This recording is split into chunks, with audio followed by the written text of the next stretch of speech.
Hello, everyone watching and listening, and welcome back to the Free Radical podcast.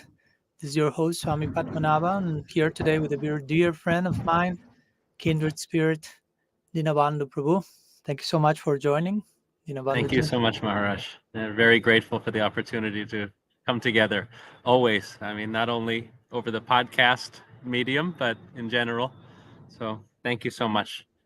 Thank you. It's my honor, pleasure, and delight to always share with a friend like you. Thank you. So, a few words on Dina-bandhu for those who, again, have not met him yet, didn't have the fortune of that such an event. It says like this: Dina-bandhu thus began exploring the bhakti tradition as a teenager after discovering a recording of kirtan. He works as an hospital chaplain, offering spiritual support to people of all faiths and backgrounds. He regularly facilitates classes and groups about the teachings, practices of bhakti, approaches to spiritual care, and the intersection of creativity and spirituality. Hmm. Wow, incredible. So, for those who would like to contact him, I'm sharing here his contact is David B. Grimberg1 at gmail.com. David B. Grimberg1 at gmail.com. So, Dinabandhuji, generally I begin uh, these meetings inviting my guests in terms of how do we get to meet each other first time, contact each other. Probably you have better memories than me in that regard. Please remind me and every one of us about that. Yeah, so happy to share because it's also something that's a very precious memory, something that's wonderful to relive, you can say. So Yeah. um, we first met in the year 2017. Okay. I want to say either late 2017 or early 2018. Hmm. Uh, it was your first time coming to the U.S. Yeah. Along with one very other dear Vaishnav, Swami Das, and Yes. it was so great to meet with you both. And that was, really by the mercy and by the connection of um, our mutual friend Nitai Goranga and his mother Archana Siddhi. Yes. And it was so nice just to spend time with both of you, and you were kind enough to stay in my very small place I was staying at that time, and so forgiving and so really just great company with both of you. And we went to New York City, we went to Naturalist Gifts for the first time, Yeah. to all of the significant places of Srila Prabhupada, and the beginning of a very wonderful connection. I feel so grateful. Yeah. Thank you. Yeah. I also recall that I didn't recall the details like the year and so forth, but I recall having been there with Swami Das and how warm was your welcome and the way you toured us in New York and received us in your home was beautiful. And then I went again, like I think next year or 2 years after that, and again to your place, if I'm not mistaken. Uh, Yes, at that time, you yes, were already with your wife, so you were kind enough to. She was kind enough to receive me, and you as well, of course. And yeah, we were so happy. third time you made the arrangement for me to stay in the art room nearby your house. Remember? Yes, yes, And yeah, after that, now Rasa had enough and started kidnapping me for every single visit that I did yes. for.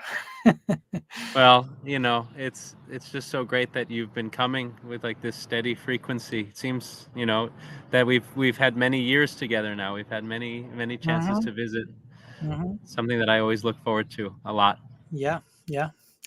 So again, Dinabandhuji, I'm reading again. I'm recalling what I just read from your short bio, and that there is enough interesting things to ask you about. For example, you mentioned that you discovered the Bhakti tradition uh, due to a recording of kirtan. So let me know which is that particular recording. Probably Yeah. a vinyl, knowing you. Yes. Yes. So my friends and I were very much into collecting LPs, vinyl records, and we went to a garage sale, which I think, as an international sort of reference, sometimes they call car boot sale in Europe, or yard sale, when people are just selling their personal belongings in Mm, sort of mm, an unofficial way. They'll just put their things outside of their house. yeah. And we found some records there, and we were looking through them, And the person who, was doing the sale, they said, "Oh, don't even worry about picking them out. Just take the whole thing, for a few dollars, something like Mm, that." mm, So we gladly, took that offer, and then we went home to my friend's house, and in that collection of records, mostly rock and mhm, roll records and things, was mhm. the Radha Krishna Temple album. Okay. Okay. Yeah. So, of course, which are the Govindam prayers that are so Devotion. popular and always Yeah. heard, and beautiful version of the Mahamantra sung by Yamuna Devi. Yeah. So Yeah. that was first time hearing the Mahamantra, and we were very young at that time, maybe 13. I want to say 13 Hmm. years old at that time.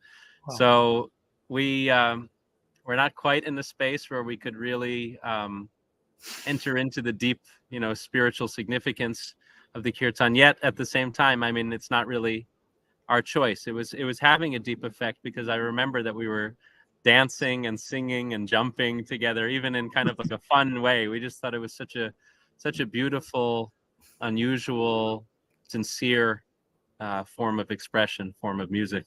Hmm. Yeah. Yeah. Yeah. That album is beautiful. Om Yeah. Purnamada Purnamidam Bajahure Yes. Mana. Incredible versions. Incredible versions. I remember I heard that album at your home, right? You had it on a daily basis. You are putting Govinda prayers for the time of the Govinda Arctic, so to say. So I have the Yes. honor of having darshan of that original LP that is to blame for you being here today in one way. It's So to blame. Yeah. So as a yeah, reminder, to really tap into gratitude. I try to play yeah, that same no, copy totally, of the album regularly. totally.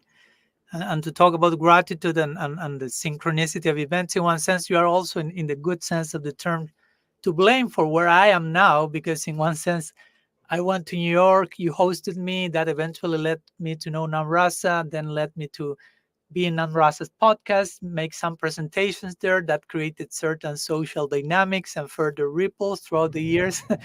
And some interesting tectonic shifts were there, which happened to put me in the particular situation I'm in now, which I, Yes. I feel grateful and blessed for all of that. So I'm happy to share with one of those who somehow or other, unintentionally, but were instrumental in all this interesting unfolding of events. So yeah, Yes. thank you. Yeah. I mean, just speaking frankly, like to see the grace and the sincerity and the open-heartedness with which you've handled all of those tectonic shifts, as you said, that makes me feel, just very grateful to have been able to sort of follow you through all of Hmm. these changes. Thank you. Thank you. And to have someone like you, as well as many other authentic, sincere friends, is, I mean, equally important for me and equally a source of inspiration and nourishing. So it's mutual and reciprocal. Mm. Yeah, and if it's okay for me, Maharaj, just to reciprocate with what you shared, Vishnu, I, Vishnu, Vishnu. I feel that you've just been an incredible friend and guide over the years in terms of just helping me to tap into. I mean, as I'm sure we'll speak about, tapping into kind of really the individuation and the personal connection to oneself and to others that's really truly necessary in navigating this path of Krishna Bhakti. So I'm just deeply grateful and still mining just all of the wonderful insights that you've shared, on these topics. Thank you. I'm honored to somehow be tied to the word individuation, as you just mentioned. Even to be related with that aspiration is in itself glorious. And yes, we'll go there. So yeah, even in terms of individuation, I don't know. You have so many facets to the jewel of your personality. We are chaplain and devotee, musician, intellectual, although you may deny that, but you are. So how will you define yourself in all that? I mean, where do you find yourself in all those things in terms of individuation and integrating all those layers as your person, basically, as your identity and service, right? Yes. So you're wondering about that? Yeah, how you yourself relate to all those facets of your personality. Oh, Yeah. a chaplain who is a Gaudiya Vaishnav, who is a very special intellectual, who is a musician, who has all these sensitivities toward art and creativity. So yeah, I Yeah. appreciate that diversity. How will that diversity becomes properly unified and integrated in your daily Mm. attempt, at least. Yeah, no, you've said it so beautifully when you said integrated, because something that I really pray, whether in words or just kind of like in the form of a yearning within my heart, I Mm, just pray to become a more integrated person as mm, time goes on, because I mm, feel really that Krishna gives us so many inclinations and attractions and of course aversions and so on in this world. And something that I've experienced really strongly is observing when and how there are certain things that don't seem to go away. There are certain things that just kind of are very much rooted and mhm, lodged within, and we may experience some self-doubt, or I may experience some self-doubt at certain points, saying, oh, is this an anartha? Is this some upadi? Is this some false designation? And mm, but at the same time, I feel there's something just on a very intuitive human level when something's not going away, and it mhm, also feels like something that can be positively engaged in terms of like the deepest yearning that we're carrying with us, not these kind of temporary, more kind of fleeting yearnings. But yeah.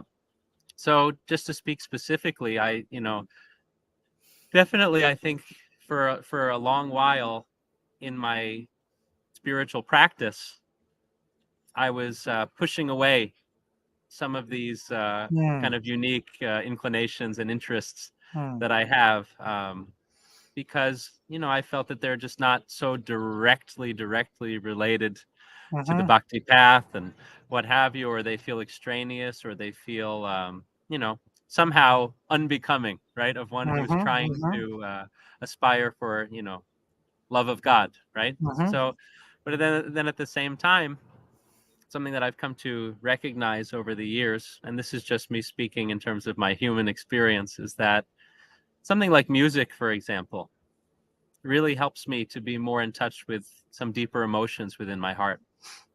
yeah. And ultimately, I don't want to suppress my emotions. I want to get more deeply in touch with them so that they can be offered, because even when we think of the spiritual path in terms of its ultimate height, it's Mhm, all about emotions mhm, and connection. So I found that to be helpful. But as someone who likes to write songs and likes to play music, I've definitely had some different experiences over the years in terms of trying to navigate what feels offerable and what doesn't feel offerable. okay. But what I'm finding is that the process of engaging with these things is what I'm trying to offer. Hmm. So Yeah, there's yeah. that, and then engaging these other facets. Um, I'll just say that I think, and I've shared with friends about this, and they seem to agree, to have had a similar experience, that sometimes in spiritual life we focus a lot on like chipping away at the false ego, Mhm, trying to really break down the things that are very clearly not right, or that are very clearly false, or somehow impeding our spiritual sojourn, mhm, uh, but at the same time, you can get into this strange middle place where you've done some work on the false ego, yet there's this feeling of like, who am I? Who am I really? And that's where it seems that finding this integration and really seeing uh, what has been placed there in a very inherent way, mhm, like looking into that is a really valuable exercise. So I'm not saying I've definitely haven't figured it out, but at the same time, just I've tried to just offer my full self, at least in terms of the spirit of Krishna. These things are deep within my heart. They don't seem to be going away. And mhm, how can they be offered in a meaningful way? Or if they're meant to be discarded, how can they mhm, be discarded? mm, mm. Thank you. Thank you for sharing honestly, vulnerably your process. I mean, I will say that everyone, I was listening to you and I couldn't but identify with your words, and that's, yeah, integration, as you recall in the beginning, is such an important word, and it's interesting for me because it's so tied, the word integrity with integration. No, a person has integrity. It speaks a lot about the capacity for integration, no, Mm, for handling reality and situations and impulses and emotions and everything that comes to your life, like trying to give give place to that in certain, like, virtuous side, so to say, in a virtuous way, integrating, allowing that to exist in its best possible way, so to say. And that's for me a Yes. good way to say, okay, that person has integrity. No, it's not Mm. about rejecting or escaping or dismissing or indifference, but it's about the deep concern with the place that everything and everyone has in life, in reality, in connection to the divine, basically, as you are describing Yeah. with emotions, right? Like, I don't want to reject emotions. I want to not sit on my emotions, but sit with my emotions, and how music has helped you in that. I couldn't avoid thinking about my own situation as a musician as well, especially Yes. before connecting with Gaudiya Vaishnavism, many years just basically doing music, nothing else. Yeah. And in some way, in many ways, I would say music saved my life in many ways, so to say, or kept my life with a sense of meaning and purpose, and somehow accompanied my journey until today, of course. No, I mean, we get to know to join Mahaprabhu's Sankirtan movement, so music's still there in a very unique form. But I really appreciate your point of your concern of how I can make things offerable, knowing that in potential everything is offerable. Technically speaking, everything is tied to the center, to God, so everything is Hmm. potentially offerable. In one sense, everything is already connected with God, but we are maybe the ones distracted from that connection. And the actual process is how not to connect everything with Krishna, but how to connect ourselves with the center. And as much as we do that, we realize actually everything else is connected already, as I am, but Yes. I was distracted from that fact, from that miracle. So, Mm. so yeah. I I really appreciate that point in terms of not only that things can come to the space where they are connected to God, but that inherently they always have been, and we just Yeah. didn't always see it. And I Yeah. feel that, like, also just wanted to mention, like, looking back, even in terms of my own experiences, I can see that. And you asked about some specifics in terms of music and chaplaincy, Mm. things like that. What I see, and I think sometimes we can feel a little ashamed about these things, but I feel that, like so many, I have sought throughout my lifetime deep connection. That's what I've yearned for: Hmm. deep connection and understanding and love. So part of what the musical expression is, and I agree with, I'm in the same boat as you in terms of saying that music saved my life, Mm. because this just the experience of playing music and connecting with others in that way, I think very naturally, like, brought me to a space where I was seeking a deeper level of connection, or even a deeper level of experience, something Mhm. about playing music with others. Yeah. And so there's that. And then when I think about chaplaincy, chaplaincy has to do with connecting very deeply Yeah. with the hearts of others, Yeah. mainly as a listener, but Yeah. also in the experience of being a listener. People naturally do reciprocate and can be so loving and so caring, so appreciative. So there's that connection. And Mm. even I remember doing some touring as a musician, Okay. and I was trying to share vulnerably from my heart in terms of Hmm. the song lyrics and things. And I looked so much forward to having conversations with people after the performance. I was almost more looking forward to the Mm. performance to be over and having the interactions and conversations than Yeah. to actually be performing, so to speak. Yeah. Yeah, that's a So, highlight. Yeah, yeah. and of Somehow course, I look for something similar to.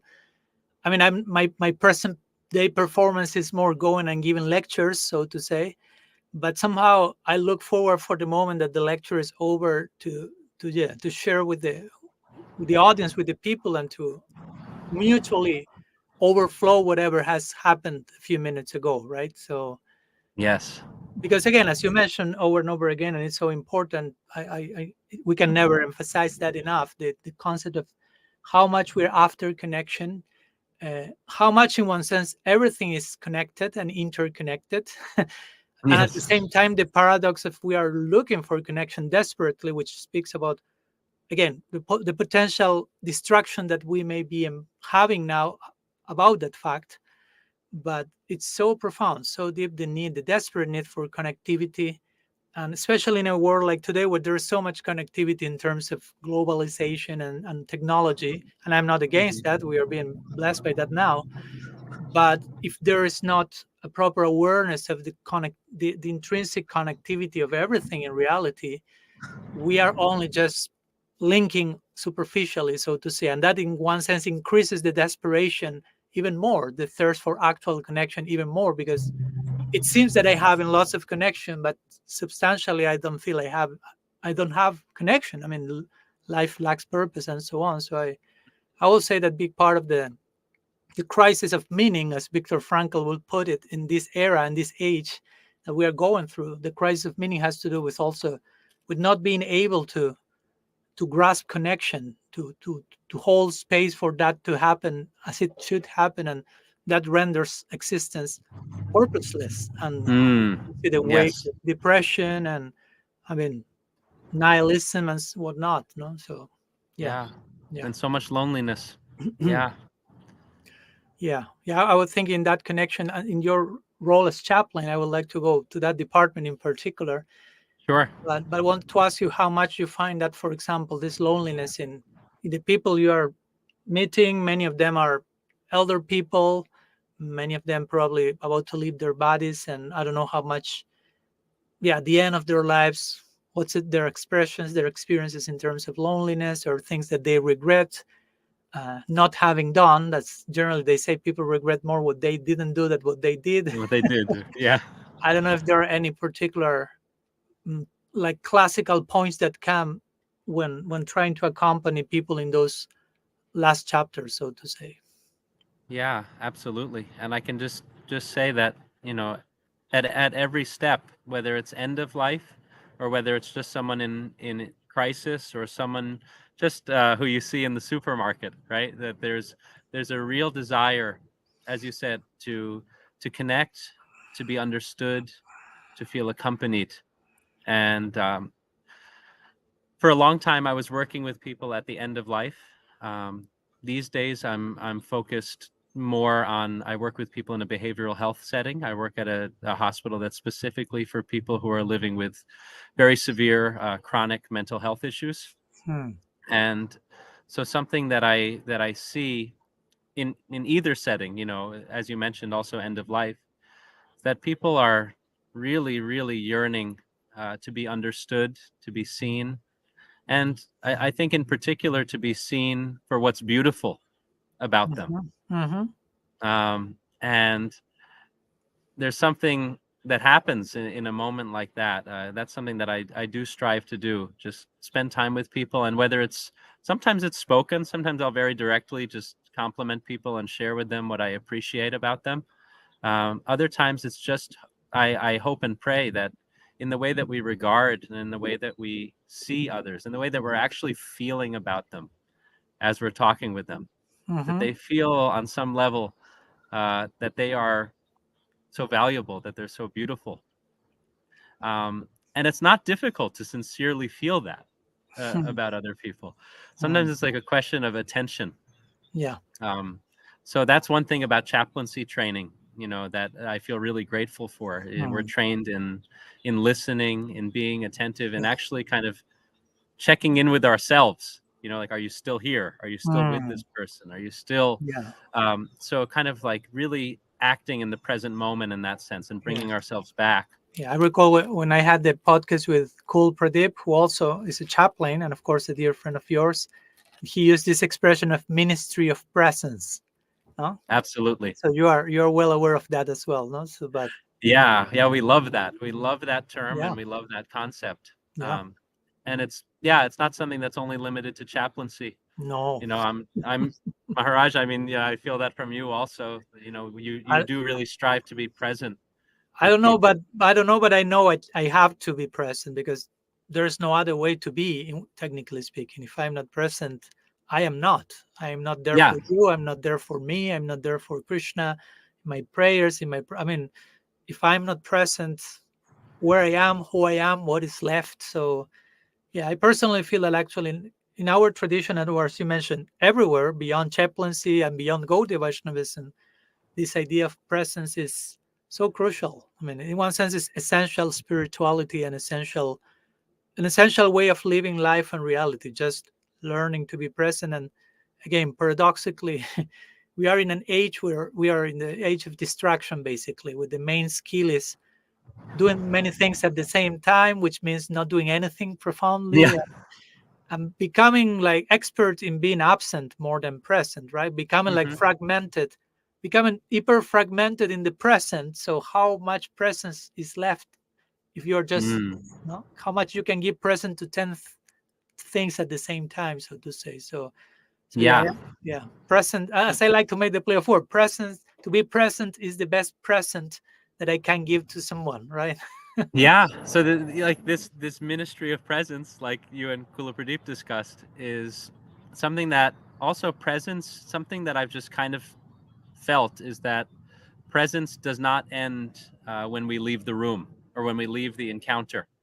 So in the sense that there was like one kind of founder of some of these chaplaincy theories named Anton Boysen, Hmm. and he did a lot of his initial work in a mental health setting. He was actually under psychiatric hospitalization himself.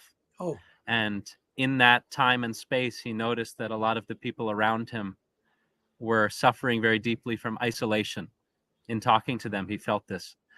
So there's a theological point here that hmm, when we feel isolated from other people, it hmm, also contributes to our feeling of isolation from God.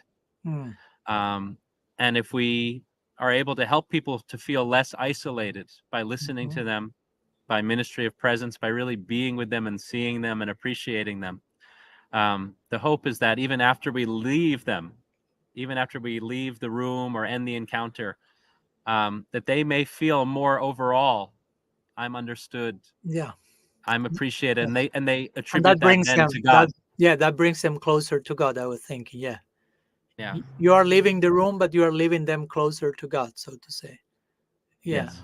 Because I was thinking you are extending to them presence, which is another way of extending them acceptance, and which is another way of extending them unconditional love, which is what God is extending to them. But somehow or other, they are not aware of that. So if you tell them God loves you unconditionally, and maybe they have a harsh life and they won't believe and accept that. But if you, as a chaplain, or any of us as a human being, are able to extend that presence and listening and unconditional acceptance, they are given an experience of that. So they are open now to believe, okay, such a thing exists. And that brings them Exactly. that brings them closer to the actual source of that original unconditional love, which is God Himself. Yeah, yeah. Yes. I love what you mentioned, Dina, regarding, especially talking with, you were talking about working now with mentally, let's say, handicapped people, if it's correct, the term, or you Yeah, correct people me. who are people who are living with mental illness. Yeah. Yeah, that remind me Henry Nouwen. Maybe you know him, this Christian author. Yes, Who, Life of the Beloved. yes. So My he friend will. gave me that book. Okay, Yeah. okay, okay. We are on the same page, literally. So yeah, he was a Christian, as you know, uh, author and scholar. He taught at Harvard, Yale, but he ended up his last years working in Toronto in a home for mentally handicapped people. And he writes, especially in that book, uh, uh, about the epiphanies he receives over and over again, in terms of how the mentally handicapped people actually are so capable of bringing us to full presence and giving us an epiphany of things that we may think, oh, what I will receive from them in an ordinary state of mind, right? And how, I mean, in order to connect that with them, you have to, as you say, we have to being seen for what's, we have to see other people for what's beautiful about them. No, I really like Yeah. that expression, because again, that keeps hope in place. There is something beautiful about everyone.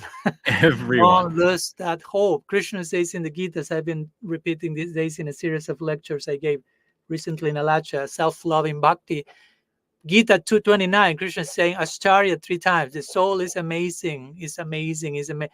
So you are amazing, Krishna is saying. So, but to be allowing ourselves to be seen in that, and allowing ourselves to see others in that, I know it's challenging, but that's the only way we can, I would say, contact reality. No, Yeah, that, that's absolutely. Yeah, the term. to be in touch with what's amazing. Yeah. To be in touch with, because Yeah. everything else can fluctuate so much, Mm, body's always changing, and the mind can fluctuate in so many ways, like a lot of the people who I work with, hmm. literally can be from day to day. Yeah. One day Yeah. you're having a perfectly, positive, nice conversation, and then the next day they're really, really struggling from deep Mm, depression, or from anger, or sometimes from having hallucinations that are very disturbing to them. So many things like that. So things change from moment to moment. But what I do see, and I was actually just sharing this with someone today, mm, um, you know, um, it's someone who I'm working with, someone who's there as a patient in the hospital, okay. and they have been incredibly positive and incredibly resilient, and like a very healthy sense of humor and a deep faith through all of the ups and downs. And we were discussing how staying in touch with the soul, staying in touch with that which is unchanging, can be so helpful through all of Mhm, these fluctuations and mm, changes. mm, And mm. they really agreed. They shared basically, how they've done that, and it was really beautiful to hear. Wow, beautiful. Yeah, I can only imagine how in one sense challenging is to work on a daily basis in places like that, but at the same time how beautiful it is once you really are willing to access the magic of that, as you mentioned, to keep in touch with that which is amazing, which is another way of saying awe and wonder are the active principles of reality, basically. Like once we lose sight of the amazingness of people, reality, every atom, Krishna is in every atom, so every atom is amazing. Yes. Once we like unplugged our attention from the principle of amazingness, the foundation of that is just what the Bhagavatam will call a killer of the soul, or like a living corpse, or like living but not living. And Hmm. so important to keep amazingness in place, right? Yes. Hmm. Absolutely. And to find for each person, something that we do a lot in chaplaincy is to help people to tap into their spiritual resources. So, working with people of all different backgrounds, all different faiths, Hmm. those who may not have a particular professed faith, and even Hmm. sometimes those who may have, like a view of atheism, or may have a view of, not feeling so connected to a conception of divinity, but still Hmm. finding for each person, giving them space to share about what's most meaningful, what's most beautiful to them, what's life giving for them. Hmm. So in that way, hopefully they can return to that place, Yeah. day in and day out. So just to give me an example, in your particular case, not now, but when you were working as a chaplain with elder people, let's say you are facing someone who is officially an atheist, and Yep. you on your side are a practitioner, theist, a believer, so to say. So how, as a professional, a chaplain, you accompany that person in their last moments in terms of which are the language you employ, for example, just to give me an idea, because also I will say we need to update some parts of our language, not only as Yeah. a chaplain, but in how we relate with people and the world, and not creating this like hard lines between no black and white, atheist, devotee, devotee, non-devotee, and all this type of things that create more abyss than proximity, right? Yeah. Yeah.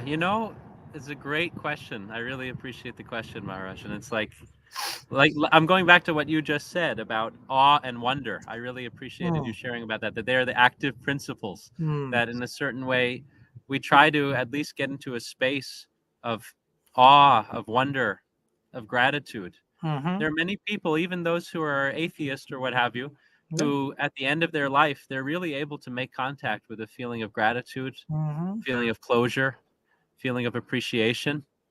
Um, of course, there are the other examples when people are angry and scared and like many vengeful, and theists may be like that as well. for sure, absolutely angry at God. But Yeah. every feeling under the sun is possible. So Mm, what I would say is, in the cases where people are feeling positively oriented, you can say there's some gratitude, there's some sense of wonder, there's some sense of closure. We just try to really amplify that, and sometimes it's a question of just expressing with the someone. So we're wording, using, using the example of someone who's not connected to a particular faith, to say like, that's very beautiful. Yeah. It's so, and to feel it though, not Yeah. just to Yeah. say it. It's another way of saying Krishna. Right, right. Sundar, right? Yeah. But Yeah. like, Yeah. that, but like to say like that's very beautiful, or the idea like that someone may be talking about a friendship that they had in their life, to say, wow, you really accompanied each other through so many different phases of life. Like, and we start to tap into some deeper concepts about how, on some level we're being guided, we're being accompanied through our life, whether someone attributes that to the divine or not. Yeah. Yeah. Yeah. Like, what a beautiful thing to feel grateful for. Mhm. And then I would say, yeah, we could speak more about this. I would love to share more, but just to jump to the example of someone who is very unhappy and really struggling at the end of life. Mhm. That becomes more a case of ministry of presence, because a lot of the time they may have family members who are pushing against them also. They may have family members who are upset that they're upset, or they may have family members who are insisting that they keep a happy face, something like that. And they may love their family members so much that they'll do that for them, but they're not getting to have like the genuine experience that they need to have. So Yeah. sometimes actually even just being a recipient, not recipient because it may not be directed at us, but being someone to listen to someone's anger, being someone to like just really see what they're going through, and to be a non-judgmental presence, to Yeah. just Yeah. to say, okay, there's a place for this. You don't Yeah. have to be all happy and peaceful. If Mhm. you're angry, I accept you for that. So that can be helpful. Yeah. And seeing how something like as you say, listening to someone angry, which some may seem like I don't want to do that or that's ordinary, but that can be a real deep source of redemption for both parts involved. For the one who is being able to express that and is being received, but for the one who is able to be present and receiving that. So in both cases, both sides are redeemed. Although Yes. externally it sounds listening to anger, it doesn't sound like a very transcendental deep exercise. But again, everything done from the proper place is redeeming its own way, right? Yeah, yeah, and it goes back. Again, some others may have different opinions with me, but I really do focus a lot on this principle of beauty in our interactions, because even if someone's angry and seething and everything, how beautiful on some level. Not that we try to make everything. They talk about toxic positivity. I don't want Yeah, to yeah, go yeah, to yeah, yeah, that space, But at the same time, like how beautiful their sincerity, that they're in such a space where they're being truthful about what they're feeling, where they're in contact with that and they're expressing it. There is something beautiful in that. So again, it just seems to be kind of showing them acceptance, and also sharing in their anger. Sometimes they're angry about something that's very worth being angry about. valid. Yeah, Yeah, so we can validate that. yeah, All yeah, of, not to give an overly heavy example, but I'm thinking of someone who's like, yeah, all of my children, they're not here.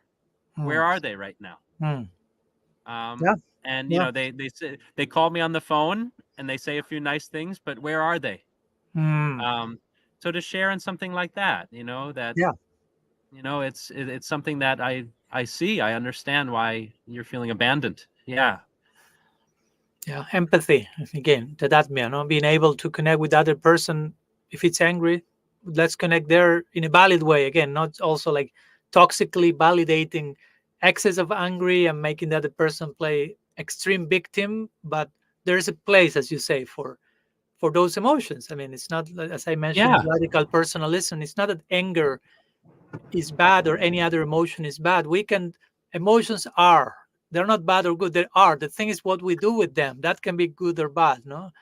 Right. So, but if there is an acknowledgement, an addressing of that, I mean, to begin with, that's important. I mean, that's there. I don't want to put that under the rug. So yeah, yeah. And in connection to Dinabandhu, to your chaplain experience, also you mentioned briefly before, you are dealing also with people from different faiths, which is in itself an interesting experience, I can imagine. So I'm wondering how, as a chaplain, I love the concept of interfaith dialogue. You already know that, and Yes. recently we have shared some conversation with Father Richard Rohr and so on and so forth.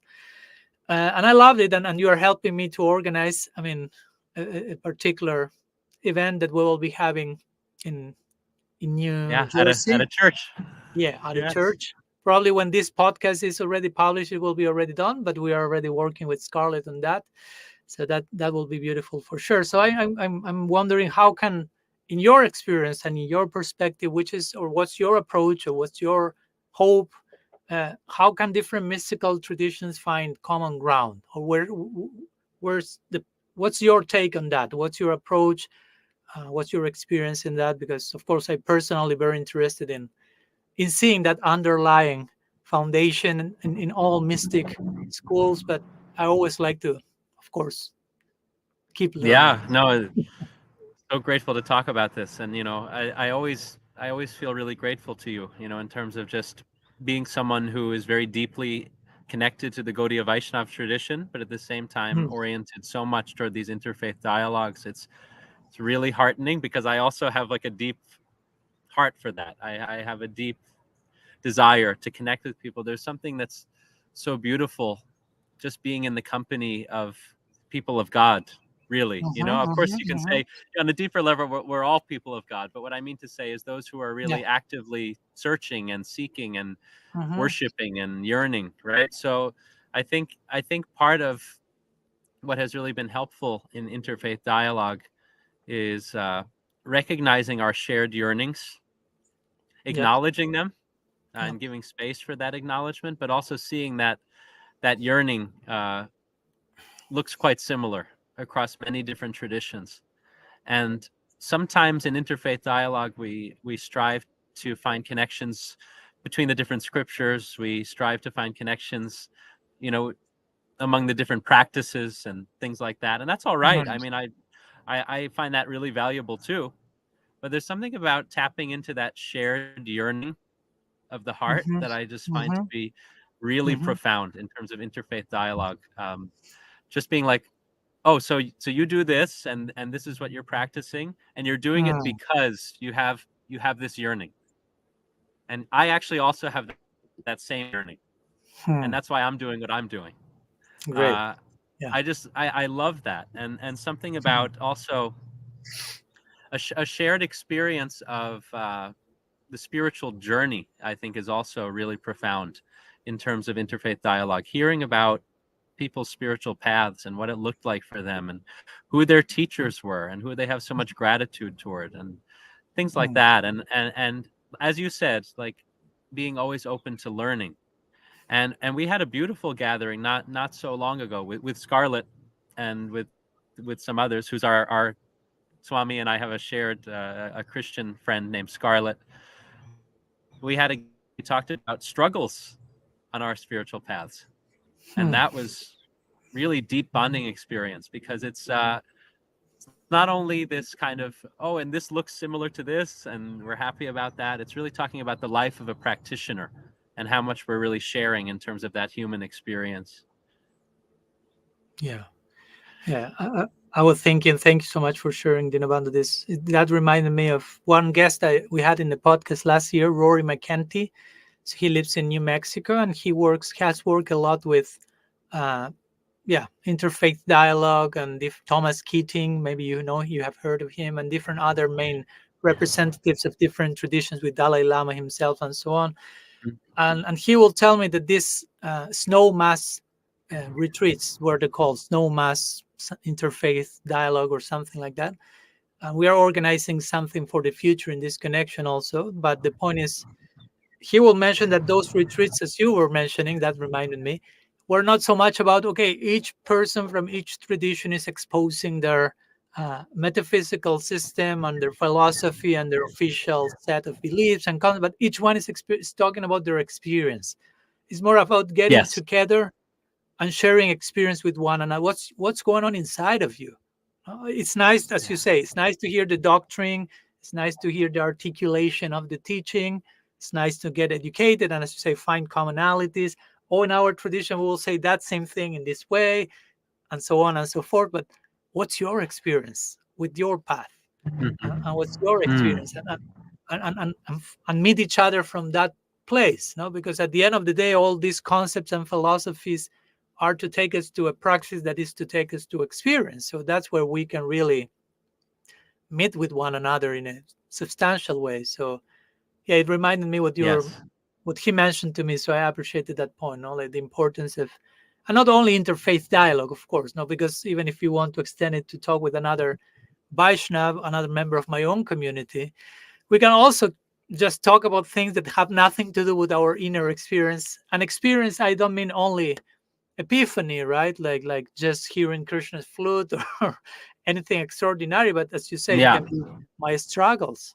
No, the notion of Rupa Goswami Guhyama Kyati Prichati, revealing one's mind in confidence. Doesn't mean Yeah. necessarily neither, or I only will reveal problems, trauma, or struggles, or I only will reveal super spiritual epiphanies. It can be both, depending the day, depending the moment. But the point is, I'm being transparent and honest with what's going on at the present moment. So it's that's so crucial, basically. That's so Yeah. crucial to keep ourselves And thank you for mentioning. authentic. Thank you for mentioning that, Maharaj, in terms of Guyam Akyati Prichati, because Mm, yeah, that's something that we go back to again and again. Sharing one's heart and confidence, and inquiring confidentially, revealing one's yeah, mind and confidence, heart. And so what we see a lot of the time, and I just wanted to say, like, this is something that I've experienced in our Gaudiya Vaishnav communities, and I've also just experienced out in the world, that sometimes when you're having a deeper dialogue with someone, there's this kind of dual recognition of, oh my God, this person is actually listening to me right now, mm, and there's something amazing about that. That, like, sometimes, unfortunately, in spiritual community, even everyone's milling about and doing so many services and so many mm. responsibilities that sometimes we don't get a chance to actually slow down and have that affectionate, open sangha, and to share with Yeah, some vulnerability. I find a deep appreciation. It's like a mutual appreciation when those moments are happening. And that yeah, applies to our spiritual community. And I think it also applies just in this world, that if you get to have an exchange with someone where things actually slow down and there's this mutual sharing and listening and revealing one's mind, it's something very sacred. Like, of course, in Christian tradition, they say when two or more are gathered in his name, my name. Yeah, yeah, right. That Jesus says, I am in your midst. I'm with you. yeah, yeah, So in the same way, I think when things just slow down a little bit, when we get to share like that, it's something very profound.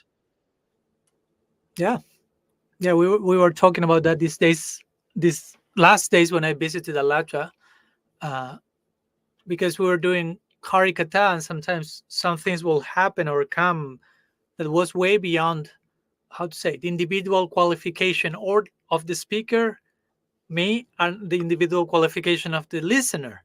But when the two got together, two or three gathering in his name with some sincerity of purpose, that creates some synergy and invokes some unique result, some unique presence, again, by the bonded presence and sincere inquiry and sharing of each one. So God becomes present there. That's how I understand when we say, okay, Krishna is not different from his name, but you will never experience that unless you are fully present there.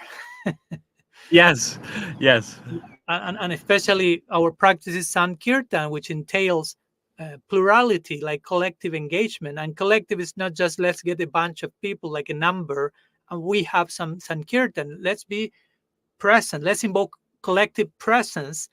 And that mutual collaboration is a type of cooperation, right? We get together for Sankirtan or talking or sharing. All that for me is a form of Sankirtan, basically. yeah, Right? yeah, Vulnerable, honest sharing and presence. If we agree before starting, hey guys, let's make this clear. I mean, we are cooperating all together here to invoke a higher inspiration, a higher presence. We want God to be, He's present already, but we want to become aware of that. So we need yes. all of us to be present for that to manifest, and that happens. I mean, when we do that, that's as simple as it sounds, is as miraculous as it ends up being. So yeah, Yeah, yeah. beautiful, Maharaj. Yes, beautiful. Yeah, and that just, yeah. I mean, you said it. You said it. I don't I don't have I don't have much to add to that, because it's really Okay, it's okay. That's what we seek. Yeah. What will you say, Dina? Recently, I met a friend of yours. I think you know each other. Yeah, you know each other. Ganasham Prabhu. Yes, Okay. Ganesham Prabhu in I got to Alachua. meet Yeah. him. I got to meet him for the first time recently. So we had some very nice exchange. So we are in touch. And on one of the programs, him and his wife came, and she, Bhakti Lat, I think, she asked about Hmm. hospitality. No? And what if I could share some reflections of what the term evokes for me in the context of our practice or whatever I would like to share in terms of hospitality. So of course I immediately thought, okay, you can ask also your husband who is a chaplain as you, because I imagine hospitality is a very important word for you. And I will say it's very tied to what we are talking about now: presence and listening and commitment with one another. But I just like to hear about some thought from you about that. What will you say if you hear what's evoked in you when you hear the word hospitality? Yeah, yeah, yeah. So hospitality to me, well, so I'm thinking of a few things. Like my spiritual master, he also instructed me in hospitality, and there are certain etiquettes to that. So I immediately think of that. But the Okay. etiquettes are not just strictly etiquettes; they have deep significance. Hmm. So, for example, when you receive a guest, you tell them to come in. Mm-hmm. You don't just open the door, even if they walk in. You say, "Please come in." Hmm. Right. So establishing really that desire to be with that person Hmm. and welcoming them really into the space. So again, it's like a question of like the quality of the presence. Hmm. So the same thing will happen. You open the door, someone will walk in. You'll have the visit. It will work. Hmm. But something about emphasizing that. Yeah. Uh, and then, in our tradition, tell them to place their shoes, and Hmm. you immediately give them a glass of water. You don't even say, "Do you want a glass of water?" You give them the glass of water. So these are some things that I was taught. Yeah. Um, but I found it so inspiring because what it really establishes is being very intentional and valuing the person. Yeah. So for me, hospitality, those two principles are really essential. Any kind of hospitality, really showing the person that they're valued, that they're welcome, that you're grateful to be Mm-hmm. with them, Mm-hmm. and also showing your own intention to be of service to them or to really be with them, Hmm. and so that's what comes to mind when I think about hospitality. But as far as like from the framework of chaplaincy, hospitality would mean really giving someone the space for expressing themselves, Yeah. for sharing, Hmm. really listening, and yeah. So that aspect of hospitality, sometimes we think, oh, giving someone a very nice meal, that can certainly be a component. Hmm. That's there. Rupa Goswami talks about also Hmm. giving and receiving, offering prasad to Mm-hmm. others and receiving it. But when we think about hospitality, so much of it has to do with like the quality of presence and welcome that we're offering someone. Yeah. I'm very happy to hear that the what I myself replied to Bhakti Lata is somehow validated by the professionals here. Because yeah, the very first thing, a main point that I made was, for me, hospitality is to hold space, basically. Like they use this expression nowadays, not like to hold Yes. space, no? As you say, quality of presence, what different ways of saying the same idea, no? Like besides, as you mentioned, all these other details or formalities, quote unquote, that nonetheless are important, like come in, put your shoes here, here's a glass of water, sit down, or even as the scripture said, even if you don't have any of that, at least offer a smile to the person. No, Uh-huh.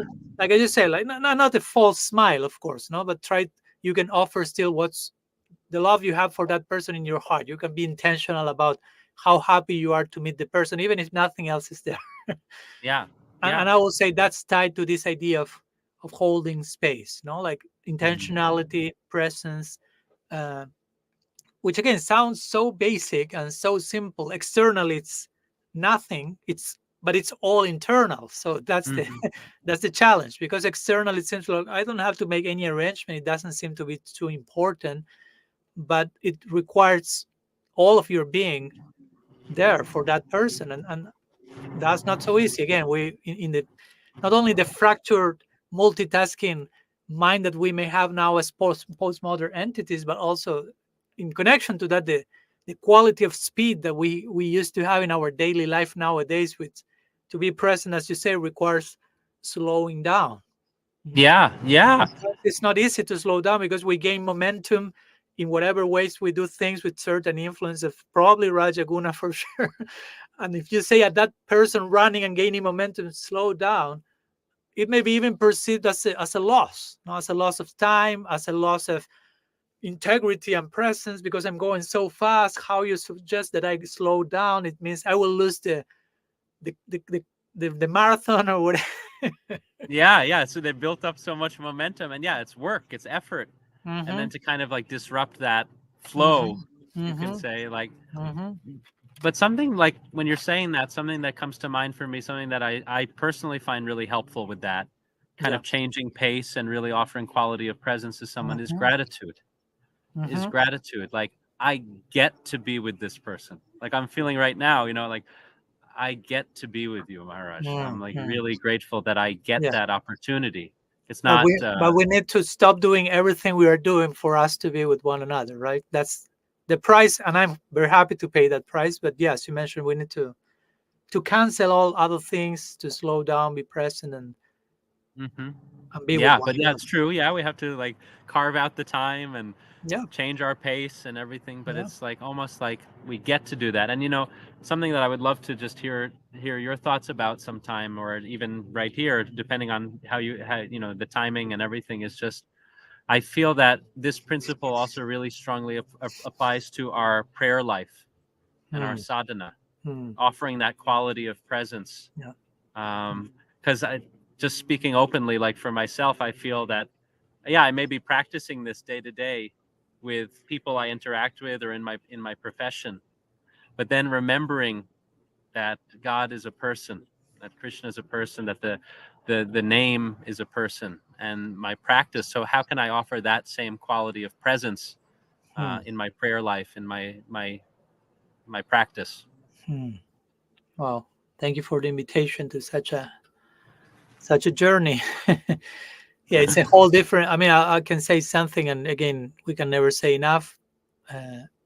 But yeah, I remember recently in Colombia, we did a whole seminar on prayer for 3 days or so, and big part of the presentation was presence, basically, like the art of being present, and not being afraid of being present. No, again, it's a type of courage, because you are confronting Mm. reality. You are willing to see, to be shown whatever needs to be shown, and see in the here and now, which is the only moment where actual experience can happen, right? Now, we cannot have an experience in the past or in the future. We can have an experience of the past, of the future, in the present. Yeah, yeah. No? So prayer ideally is a moment for, I will say, for vulnerability, for openness, for sincerity, for awe and wonder, as we were talking before as well. Uh, and without presence, there is nothing of that. It's just like a mental. Sometimes it's a mental machination mechanism that goes here and there instead of presence. Again, if there is no presence, there is no prayer. In one sense, I will put them as synonyms, right? I mean, you Yeah. cannot have prayer life without being present to what's going on, because basically prayer is showing up. I like this definition I included in Radical Personalism. Brene Brown, you may heard about her, and she describes vulnerability, because vulnerability again is so tied with prayer and presence, because being to be present means to to to face the infinite. Now I'm finite, and I'm showing up in front of the infinite. That's pretty vulnerable. Yeah. That is, but that's courageous. And she will say, showing ourselves. I mean, praying means, especially in our tradition, Gaudiya Vaishnavas, that we consider that God, Krishna, is how to say, is the ultimate source of unpredictability, right? He keeps moving, he keeps dancing, he keeps playing the flute in new ways, in different directions. We don't know what will happen at the next nanosecond, so you have to be ready for everything, basically. Yeah. So yeah, that's lots of courage, and that's vulnerability also. Brené Brown, she will describe vulnerability as the courage to show up when we don't have a control over the outcome. Mm. um, for me, I could just replace the word vulnerability there and put prayer. Now, what's prayer? To have the courage to show up when we don't have a control over the outcome. But the Mhm. showing up is the presence, no? Like, okay, Krishna, here I am. Even if Yes. I'm feeling fine, down, I don't find purpose today, I'm super inspired, I'm have zero inspiration. Here I am showing up. No? I want to be Mhm. I want to be present. That's the last thing I want to like to compromise. No? Even if being present is somehow I feel it embarrassing, or as you were saying before, I'm angry at present, I'm going through whatever, but I'm trying to acknowledge, no? Acknowledge what's coming in the present, trusting that acknowledging and that embrace of the present will be uh, what I need to embrace, basically, right? Yes.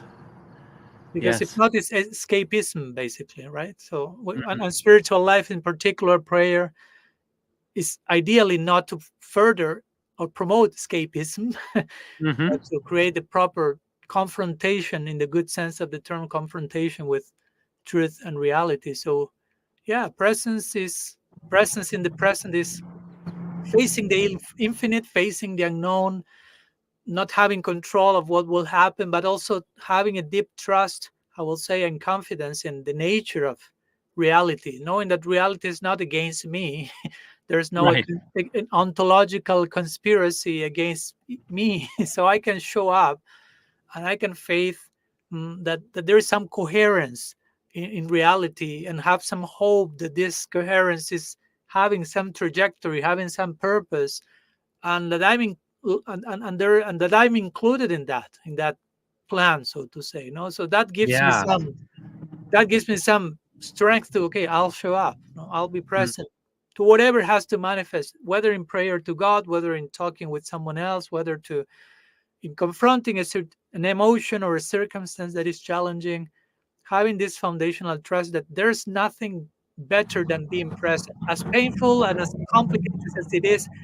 Any other thing will be more painful and complicated event in the long run. So Yes. yeah, yeah, Thank you so much for that. Yeah, this it, when we think about presence, so much of it that has to do with also showing up as we are, right? yeah, yeah, Not as we think we ought to be, not as, I mean, aspiration has its place, right? We show up with yeah. aspirations, but the only way we can really show up in terms of the immediate presence is here I am.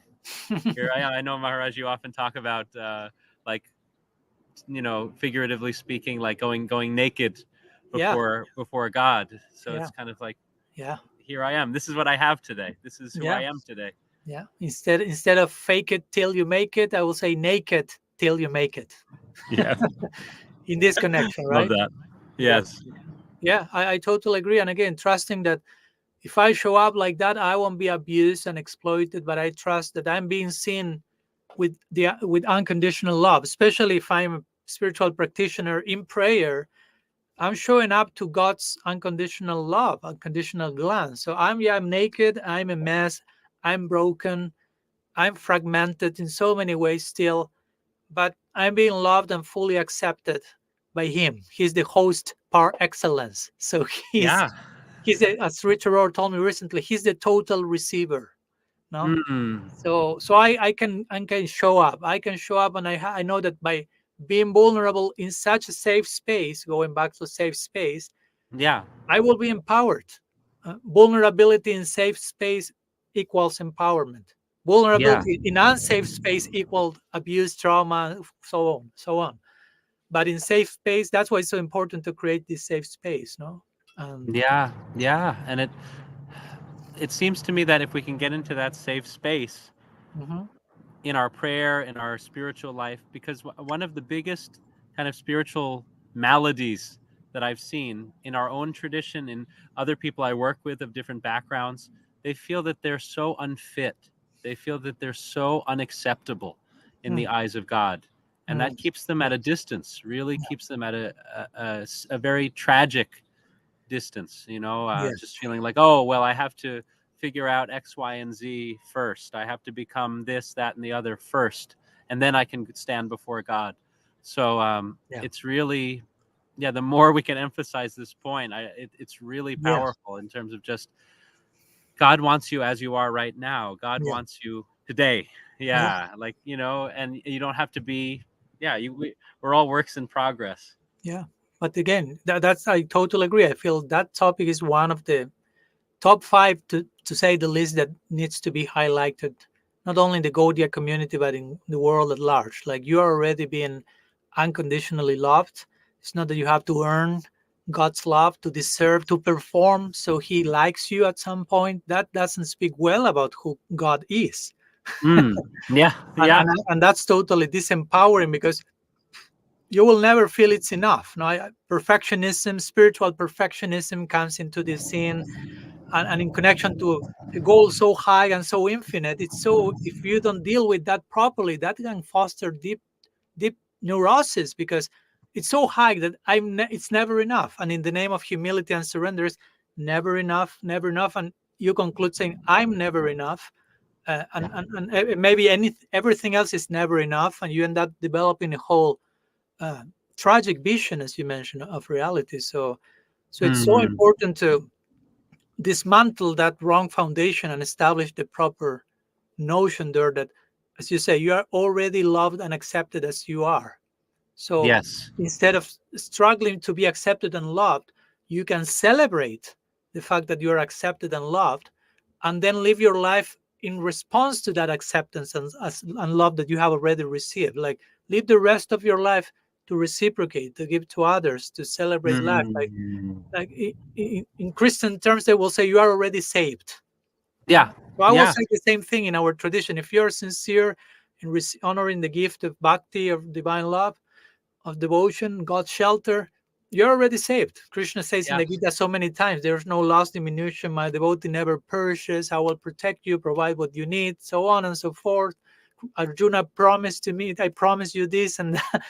So we have to have faith in those words, and not and have that healthy confidence, humble confidence, that I'm already in my path back home, so to say, and I'm celebrating the fact that I'm saved. And now my question is not so much, will I be saved or not? Will God like me or not? But what to do with my salvation? mm, yeah. I love that. That's an Yeah. interesting question we can make. What to do with my salvation? No? Mm, yeah. Like, only, I guess it's a point where, like, Prabhupada would say, only time separates. Yeah, Only time separates. yeah, So yeah. yeah, it's incredible to consider.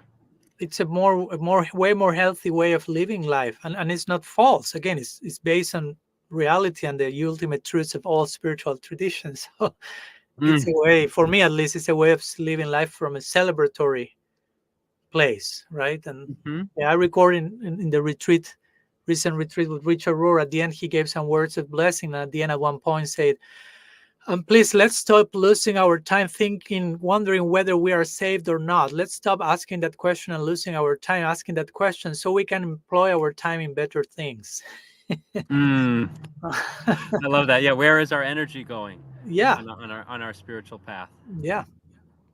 Because if we can lose so much time and energy, and I've seen that not in me as well, of course, I'm not free from that, but whether Krishna likes me or not, will I be saved, when, how, may I lose my human form of life because of sin and aparad, and a whole bunch of uh, things, that uncertainties that create a great problem. Because it's Henry Nouwen will say, and I quoted that recently in this series of self-love and bhakti, uh, there's everything is uncertain except for one thing.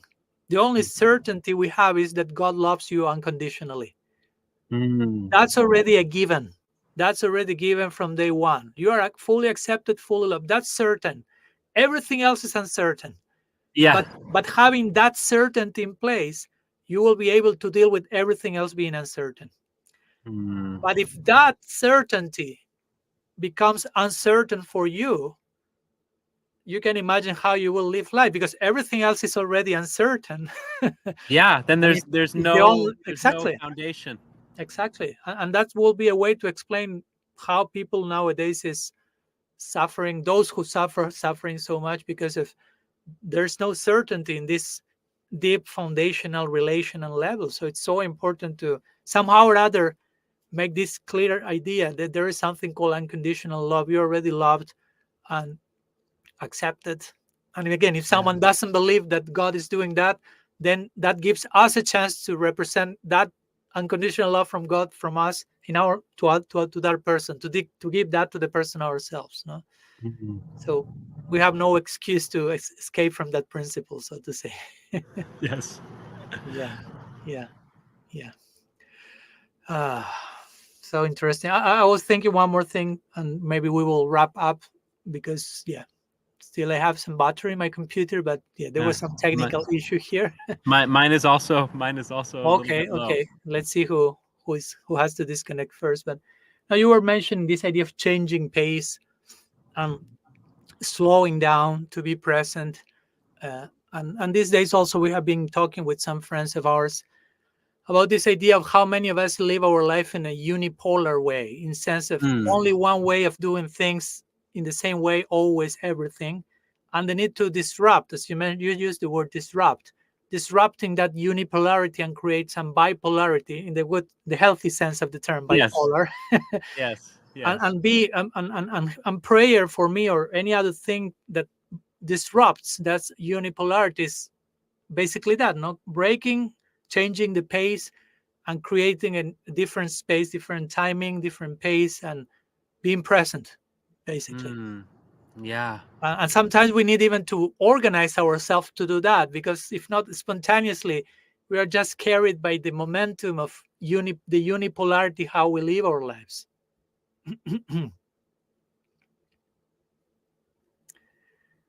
Okay, as you can see, my dear Dina-bandhu become frozen, and not precisely because my last idea was so fascinated and he became ecstatic or something, but probably because his battery ran off. So, and since my battery is also about to run off, I consider this an arrangement so we can conclude here. Unfortunately, he won't be connected uh, to say goodbye live, but nonetheless, I'd like to thank him. He will see it later. So, thank you so much, my dear Dina-bandhu. I will take advantage now that you are post frozen and you cannot say anything, so I can praise you beautifully and you cannot argue with me. But yeah, you are really a very special soul, special friend. I really envy you, in hopefully in a healthy way. You are very uh, loving person. Very easily someone can fall in love with you, so to say. Very likable. So I really cherish your virtues, your integrity, your friendliness, your friendship, your sincerity, your joy, your simplicity, your way of living life in a very as authentically as you can. So those are qualities that really give life meaning. So in part, those qualities are giving my life meaning. No? There's always meaning that we can derive from what we learn from everyone. So again, thank you so much for your presence and for joining me today. So I'll conclude here. And again, for those who would like to contact Dinabandhu Prabhu, I'm repeating his email again, which is davidbgreenberg1 at gmail.com. davidbgreenberg1 at gmail.com. So thank you so much to all of those who have connected today, and see you in 2 weeks for our next episode of the Free Radical Podcast.